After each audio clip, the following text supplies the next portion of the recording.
Ya Hussein, Ya Hussein, Ya Hussein, Ya Hussein, Ya Hussein, Ya Hussein, Ya Hussein, Ya Hussein, Ya Hussein, Ya Hussein, Ya Hussein, Ya Hussein, Ajal, Ajal. Yes? With your parents, with your teachers, with your brothers and sisters. The fairness should be seen in your daily routine. The justice should be seen. No one can become a marja taqlid. You cannot follow an ayatullah who is not just. A person who wants to become the judge of an Islamic court, he has to be just. A person who leads the prayers, he has to be just. He has to be adil. A person who becomes a witness in the Islamic court has to be just. You cannot even bear witness in the Islamic court if you're not just. And how do we decide if a person is just or not? The people who live with him or her, they say that this person is fair in their dealing. He seems like a just person. He does not. He is not a person who is unjust in his or her life. So you have to start working from now to become just in your life. Yes?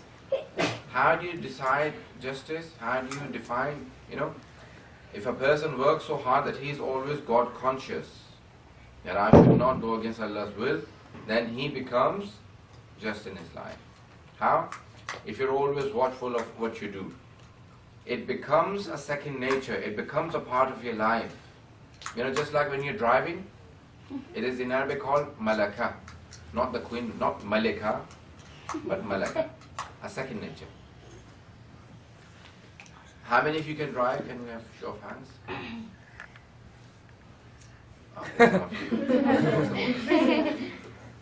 When you're driving, when you learn how to drive, you start the car and everything, once you have learned how to drive, then everything you do everything without thinking.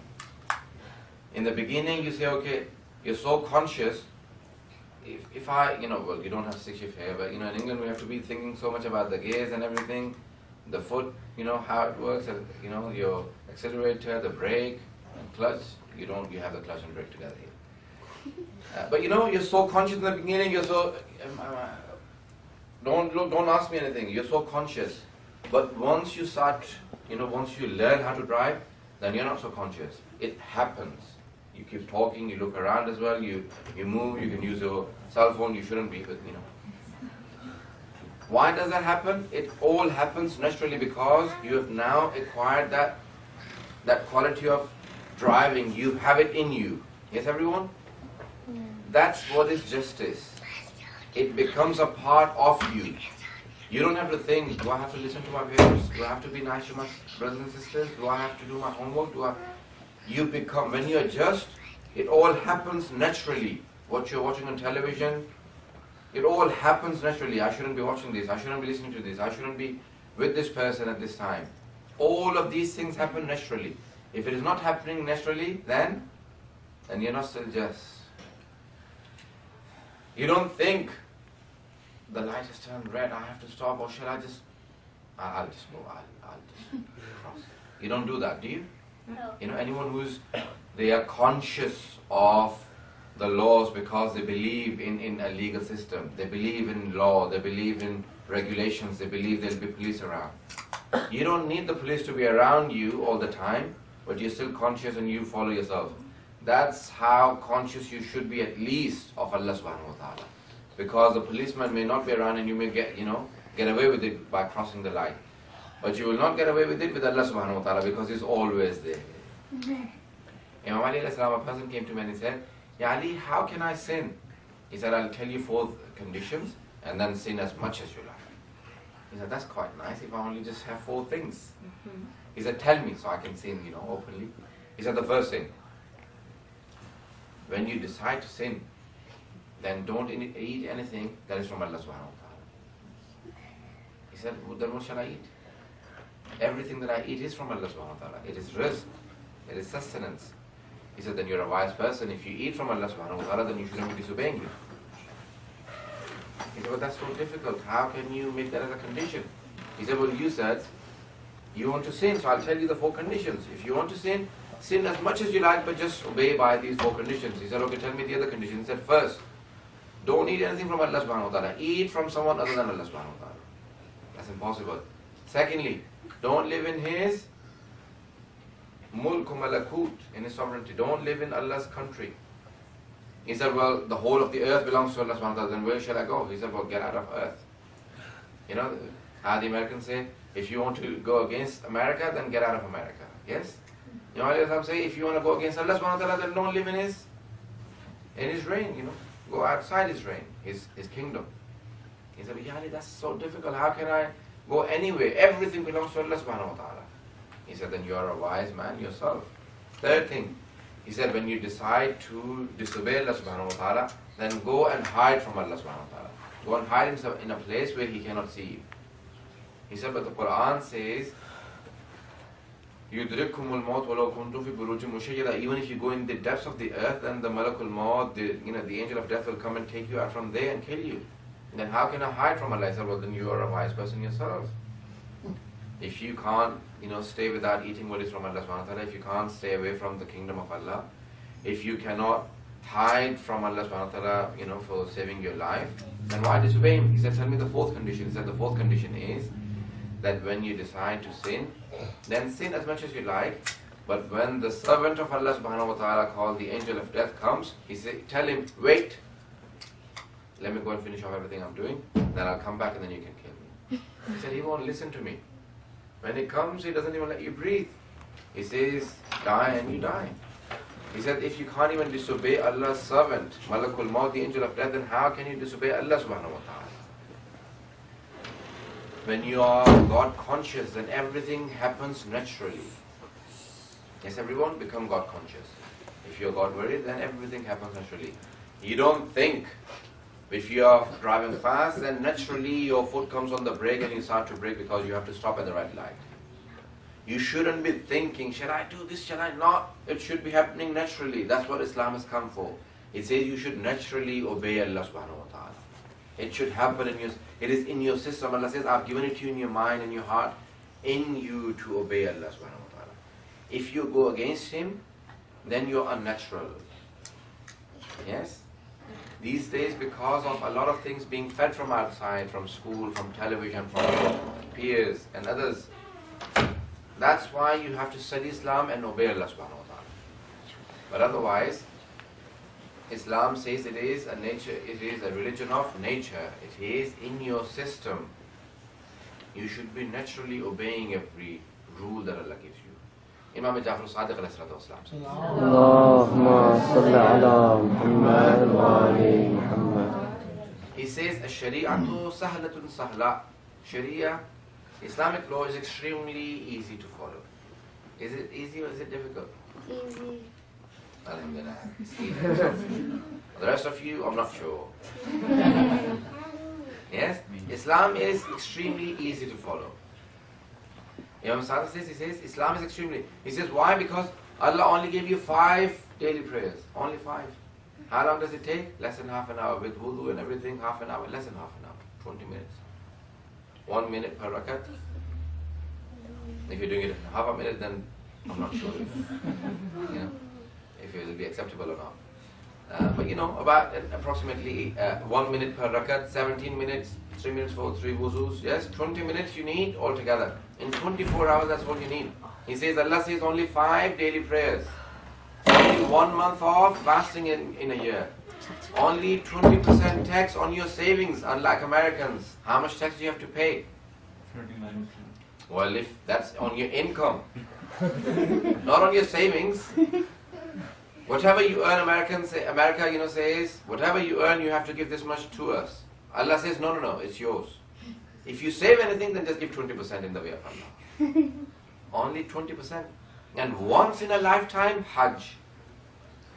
Once, and if you can afford it. If you can't, then you don't have to. Even then, people find it so difficult to follow. Imam says, we all have a lot more strength to do a lot more.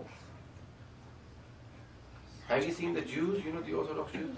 They have so many prayers and every hour they have some sort of prayers. And they don't say, why did Moses give us this religion? And they rule the world. Every Saturday you have off. Why? Because it's a sacred day for the Jews.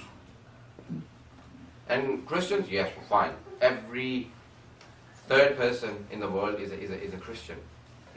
7 billion people, and there are more than 2 billion Christians. But there are almost 2 billion Muslims. And the Friday is sacred day for the Muslims. But no one gets a Friday off. Everyone has Saturday off. Why? Because of the Jews. How many Jews in the world? 1 billion? 100 million? 10 million? About 14 million. That's all. Not even 1% of the Muslim population. But because they obey their religion, and their religion tells them to just think about money, wealth, business. So they control everything because they follow their religion. And Muslims, they don't follow their religion. So they are disgraced everywhere. Islam is the best religion, but Muslims are some of the worst people because they are disgraced to Islam and they don't follow. So what happens? The peer pressure builds on and you say, I'll leave this. So you leave one thing, then I'll leave this as well. I'll leave this, and slowly you think, what do I have left? Only a Muslim name. Don't be just Muslims by name, but be Muslims by nature. It should be in your nature that you are Muslim. And you practice Islam and basically you live Islam. Okay? Islam is not a Sunday school religion. It's not like Christianity. It's more like Judaism, but not so much about wealth and dunya, but it is all about obeying Allah subhanahu wa ta'ala and the Holy Prophet and the Imams. And it is very simple. All you have to do is just be yourself, be your natural self. Don't be so worldly that everything becomes secondary in your life. Prayers are secondary. I remember sitting in one of my flights last year when I was traveling for Muharram. A very young Jewish couple came and sat next to me. So I was sitting on the aisle, and this boy came and sat down, and he couldn't even speak proper English. And his wife probably was born in America, in New Jersey, but he had come from Israel. So he knew very little English, and he spoke to me and he said, "Do you mind if I do my worship?" And I said, "No, I don't." I said, "Are you a rabbi?" He said, "No." And I'm a clergy, I'm a Maulana. But he was sitting there with the Torah open, everything wrapping up, the cover. He was doing everything in the 2-hour flight that his religion told me, but there was no obligation for me to do. But are we so proud to sit down and say, I can practice my religion? Or are we ashamed of being called Muslims? Many times people ask you, are you a Muslim? Yes. Why are you so apologetic? Are you a criminal? No. Many people say, criminal? Yes. No. You're not a criminal. So be proud of saying, yes, I'm a Muslim. Many times people say, are you Shia? No. Yes, Alhamdulillah, I'm a follower of Imam Ali alayhi salatu wasalam. Why are you so ashamed? Because you don't know your religion. You're only ashamed because you don't know your religion. If you knew your religion, then you'll be very proud of calling yourself, yes, I'm a Muslim, Alhamdulillah. Are you Shia? Yes, Alhamdulillah, I follow the 12 Imams. Be proud. The Imams have said, do not ever be ashamed of us, because you should be proud of us. There is no one better than the 14 infallibles in this world. After Allah subhanahu wa ta'ala, the best people are the Holy Prophet and his holy progeny. They are the best. So we should be proud of them. But because we don't know them, sometimes we become ashamed. My today's talk, I end and I'll let you ask questions. But only the message is to be naturally Muslims and to be proud of being your faith and religion and practice and learn about your faith. Don't be ashamed of your faith, but learn about your faith. If you don't know, then you'll be ashamed of practicing what you practice. And if you know your religion, then you'll be proud of following your religion. So learn about your faith, learn about what you believe in, learn about the personalities you believe in. How many of you know the names of the 14 infallibles? Everyone, I'm assuming. Anyone who doesn't know? Just keep it up. But all of you, alhamdulillah, know.